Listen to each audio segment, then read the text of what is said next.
Now, this beach is famous for footprints made by Bronze Age people and animals thousands of years ago. They've been preserved under the sand. But have you ever wondered what it would be like to actually reach out and touch a piece of history? Well, Kai Paynton's been to meet a man who's done much more than that.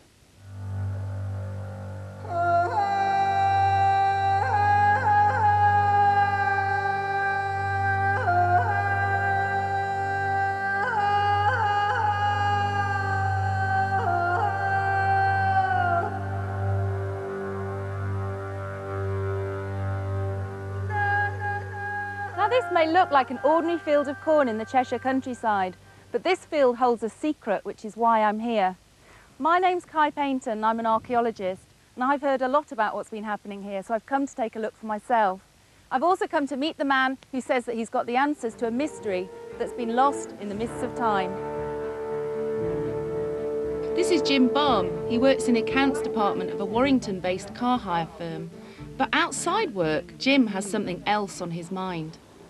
He's an amateur archaeologist. He's been investigating these fields for the last few years at Warburton near Lymm. Every weekend you'll find Jim here searching for clues about our past. He's made some incredible discoveries. It all started when I found this.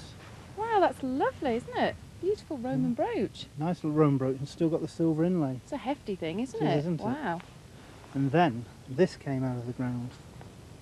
And this is a sestertius Roman coin that legionaries would have been paid in. So something's going on here, isn't it? Something's definitely going on. But then this came out of the ground. Now that's an unusual find. So that's the head of Minerva, isn't it? So Yeah. a religious piece. Off a small statue. And again, Roman. Yeah. But then the piece that really came out, which has really excited me, was this. Now that's unusual, isn't it? It is a silver So Roman that's a coin. silver coin, isn't it? Roman coin. But it looks like an early one. Yeah. But that's an unusual find. What on earth is it doing here? I don't know, and I was quite impressed with this serrated edge. It doesn't Yeah, make sense at all. Yeah. Wow, I don't know what that's doing here at all, but let's go and have a look. Yeah. So have you got an idea of what's going on at this site? I think we've got ourselves a Roman fort. Do you know, all I can see is crops. You'll have to show me where it is. We're actually standing on the eastern ditch at the moment. Here? Yeah, if you look down here, it ran towards the corner of the field, into the field over here, Yeah. along the hedge line and back to where we are now. So you're looking at a size of about half a football pitch.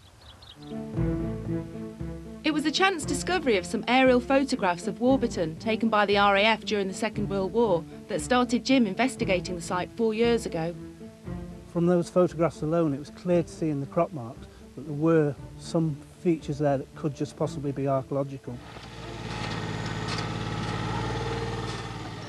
A team from Manchester University's archaeological department began to investigate Jim's finds, and they were amazed to discover that he was right when one of the trenches exposed the fort's original defence ditches.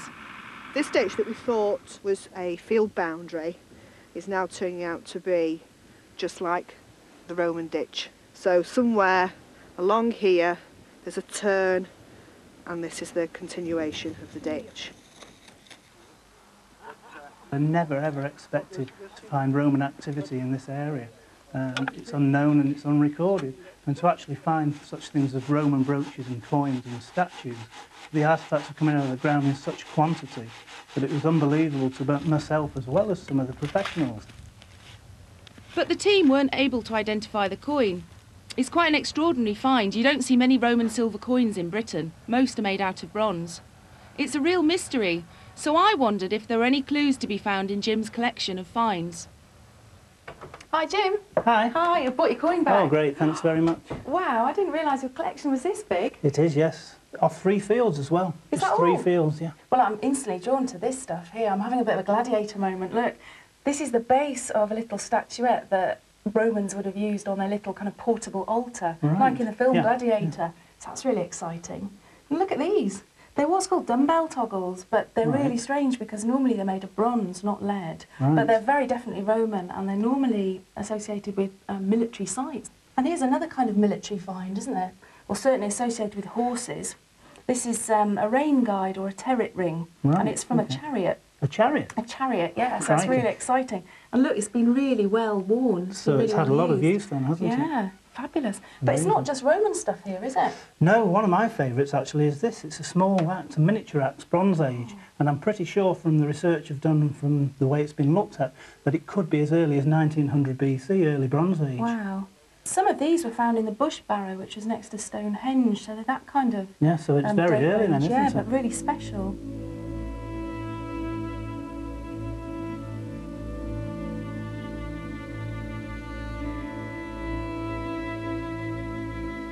You can be in the field for a long time, and believe me, you can be in there days or weeks without finding anything at all. But when you get that signal on your machine, or you spot something on the surface which you know to be ancient, you get a real kick and a real buzz that you've achieved something. I'm going to lift it now and just take a look at what we've got. Oh yeah, that's classical. That's a beautiful little arrowhead. You can see here where they've cut the shaft. Now this would be inserted into an arrow shaft and held in place with tree resin.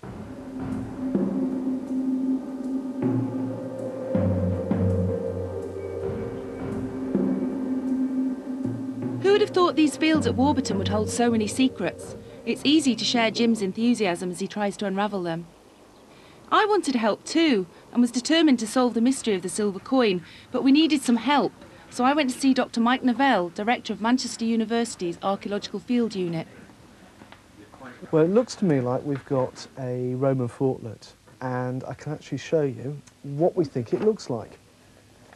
So we have an outer ditch cut into the earth with a turf bank, and on top of that we've got timber palisade, and inside a variety of buildings, including stabling and barracks for about 60, 70 men. And the whole thing is only 60 metres square. I was still baffled by the origins of the silver coin, and then came a breakthrough. A vague mention in one of the reference books gave me the answer. Jim, I've had really good fun finding out more about this coin, and it's a really star find as well. Really? Great stuff. Can you tell me a little bit more about it? Well, yeah, first of all, we know it's a Roman silver coin called a denarius. Yeah. We've got this naked warrior in this chariot going into battle. Now, we know that this is one of the kings of the Gauls, a guy called Batuitus, who used to scare the Romans witless by charging into battle in the all together. Yeah. And also, we've got some letters that show us exactly where the coin's been made. Right. It's been made in a town that's now called Narbonne, but at the time was called Narbo in France, the first town that the Romans took over in France, which is great because it ties down the date exactly to the year that it was made, which was 118 BC. 118 BC? That's some 200 years before the fort. We don't know why a coin that was 200 years old was still kicking around at the time of the fort. Could it have been a centurion's keepsake, or was there earlier trading at the site before the Romans got here? I guess for now we'll never know. My dream solution to the future would be to find more ancient evidence of activity within the area and try to piece together exactly what was going on.